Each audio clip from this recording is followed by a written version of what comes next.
रामायण और महाभारत की माने तो आज भी जिंदा हैं ये 7 लोग। शोधकर्ताओं के अनुसार भगवान राम का काल ईसा पूर्व 5000 वर्ष पूर्व रहा है, अर्थात आज से 7000 वर्ष पूर्व। हालांकि पुराणों की धारणा कुछ अलग है। रामायण काल में वैसे तो कई लोग आज भी जिंदा हैं, लेकिन यहाँ हम 5 के बारे में संक्षिप्त जानकारी देंगे। पहला, हनुमान जी। प्रभु श्री राम के भक्त हनुमान जी आज भी जिंदा हैं। प्रभु श्री राम और माता सीता की कृपा से वे एक कल्प तक इस धरती पर सशरीर ही रहेंगे। नंबर 2, विभीषण। भगवान श्री राम ने रावण के अनुज विभीषण को अजर अमर होने का वरदान दिया था। विभीषण जी 7 चिरंजीवियों में एक हैं और अभी तक विद्यमान हैं। विभीषण को भी हनुमान जी की तरह चिरंजीवी होने का वरदान मिला है। वे भी आज सशरीर जीवित हैं। नंबर 3, काकभूषणी। भगवान गरुड़ को राम कथा सुनाने वाले काकभूषणी को उनके गुरु लोमश ऋषि ने इच्छा मृत्यु का वरदान दिया था। दरअसल लोमश ऋषि के शाप के चलते काकभूषणी कौवा बन गए थे। लोमश ऋषि को बाद में इसका पश्चाताप हुआ। तब उन्होंने काकभूषणी को बुलाकर शाप से मुक्त होने के साथ ही राम मंत्र दिया और इच्छा मृत्यु का वरदान भी दिया। कहते हैं कि कौवे का शरीर पाने के बाद ही राम मंत्र मिलने के कारण उस शरीर से उन्हें प्रेम हो गया और वे कौवे के रूप में ही रहने लगे। कालांतर में काकभूषणी के नाम से पहचाने गए। नंबर 3, लोमश ऋषि। लोमश ऋषि परम तपस्वी तथा विद्वान थे। इन्हें पुराणों में अमर माना गया है। हिंदू महाकाव्य महाभारत के अनुसार ये पांडव के ज्येष्ठ भ्राता युधिष्ठिर के साथ तीर्थ यात्रा पर गए थे और उन्हें सब तीर्थों का वृत्तांत बतलाया था। लोमश ऋषि बड़े बड़े रोमों या रोवे वाले थे।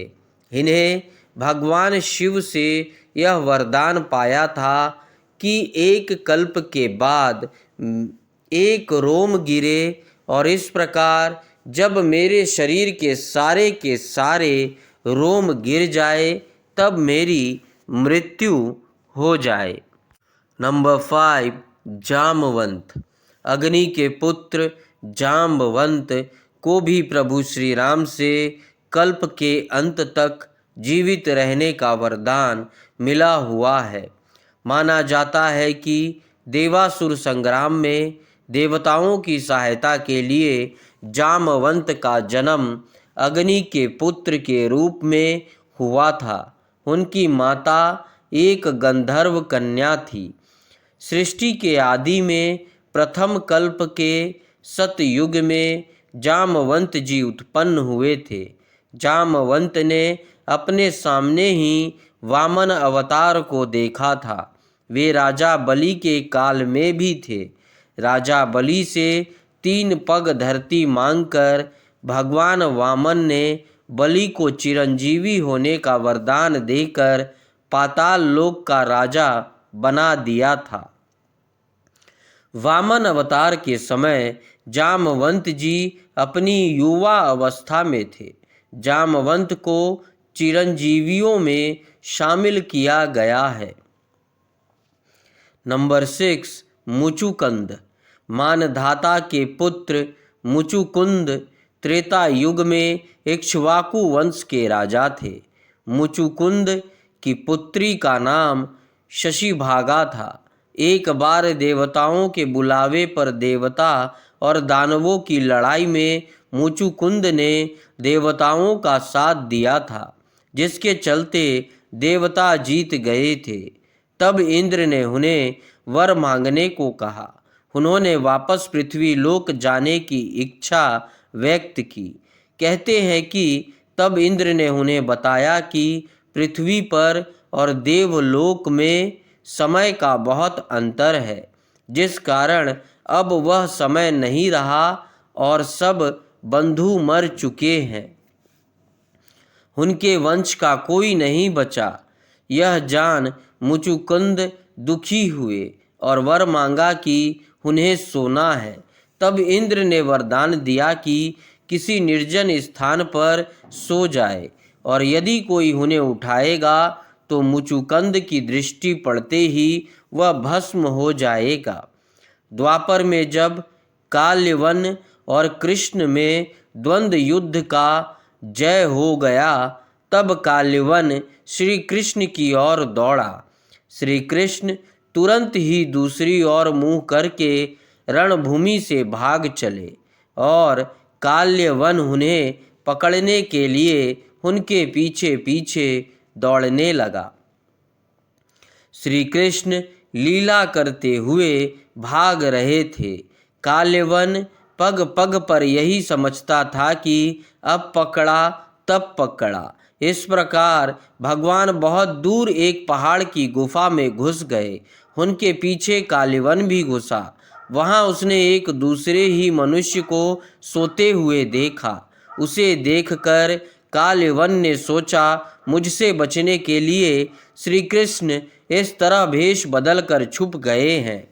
देखो तो सही, मुझे मूर्ख बनाकर साधु बाबा बनकर सो रहा है। उसने ऐसा कहकर उस सोए हुए व्यक्ति को कसकर एक लात मारी। वह पुरुष बहुत दिनों से वहां सोया हुआ था। पैरों की ठोकर लगने से वह उठ पड़ा और धीरे धीरे उसे अपनी आंख खोली। इधर उधर देखने पर पास ही काल्यवन खड़ा हुआ दिखाई दिया। वह पुरुष इस प्रकार ठोकर मारकर जगाए जाने से कुछ रुष्ट हो गया था। उसकी दृष्टि पड़ते ही काल्यवन के शरीर में आग पैदा हो गई और वह क्षण भर में जलकर राख का ढेर हो गया। काल्यवन को जो पुरुष गुफा में सोए मिले, वे इक्ष्वाकु वंश महाराजा मानधाता के पुत्र राजा मुचुकुंद थे। वे इस तरह काल्यवन का अंत कर दिया। कहते हैं कि उसके बाद मुचुकुंद पुनः सो गए और आज भी सोए हुए हैं। नंबर 7, परशुराम। भगवान विष्णु के छठे आवेश अवतार परशुराम आज भी जीवित हैं। त्रेता युग से द्वापर युग तक परशुराम के लाखों शिष्य थे। महाभारत काल के वीर योद्धा भीष्म, द्रोणाचार्य और कर्ण को अस्त्र शस्त्रों की शिक्षा देने वाले गुरु, शस्त्र एवं शास्त्र के धनी ऋषि परशुराम का जीवन संघर्ष और विवादों से भरा रहा। सतयुग में जब एक बार गणेश जी ने परशुराम को शिव दर्शन से रोक लिया, तो रुष्ट परशुराम ने उन पर परशु का प्रहार किया। कहते हैं परशुराम भी इस जगत में आज भी निवास करते हैं।